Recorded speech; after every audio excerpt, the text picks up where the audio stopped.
Warning, beyond this line lies romance. If that isn't your thing, check out my Books I Love with Covers I Hate video. If it is your thing, let's talk about contemporary romance.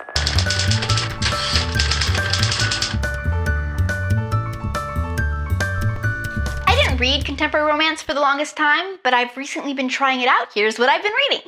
Instant Attraction by Jill Shalvis, the first book in the Wilder series. It's no secret I'm a huge Jill Shalvis fan. I read my first Jill Shalvis book about 2 years ago and have since devoured over 18 of her books. This is my first step into her Wilder series, and while I gotta say it wasn't as, pardon the pun, wildly engaging as some of her other books, it was still a relaxing, fun read about a family who runs an outdoor expedition company in the little town of Wishville, and Katie, a girl who's running from a near-death experience who gets hired on as a temporary receptionist. And cue rest of story. Tangled by Emma Chase, a contemporary romance book, it's about the downfall of ultimate playboy lawyer Drew Evans, who falls in love with his engaged coworker. I know a lot of people love this book, and I'm all for the bad guy turns good guy stories, but I think Drew spends too much of this story solidly in the dislikable camp for me to wholeheartedly revel in his redemption at the end.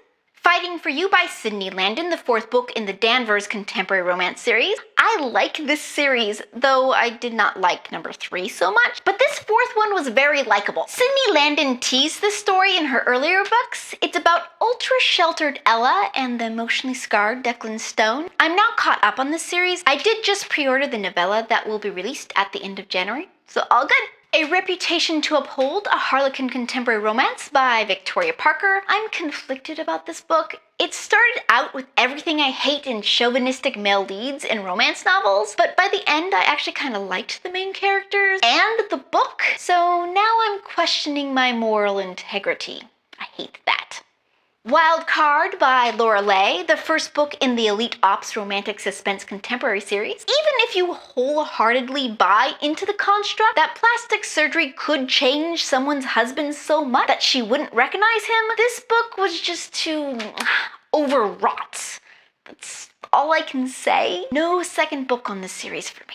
Laid Bare, the first book in the Brown Siblings series by Lauren Dane. I think I found this on a list of books like 50 Shades of Grey, but just to note, this is not just erotica, it's mostly about alternative lifestyles, so if that makes you uncomfortable, this is probably not the book for you. I found it actually kind of an interesting look at an alternative culture, and it showed me that I had some unconscious, preconceived ideas about other lifestyles that were, probably not correct.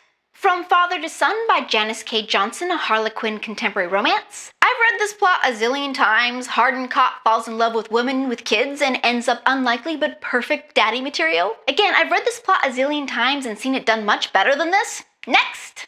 Speaking of books whose plots I've already read many times, that would describe His Best Mistake by Christy Gold, another Harlequin contemporary romance. This time it's the accidental baby-making storyline. But see, here's the thing.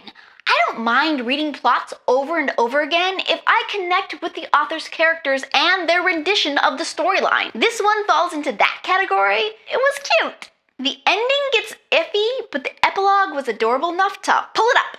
Alright, we have finally wrapped up all my December reading. Phew, that was a lot. Just in time for me to turn back on the camera for my January wrap-up. Just kidding, but only slightly.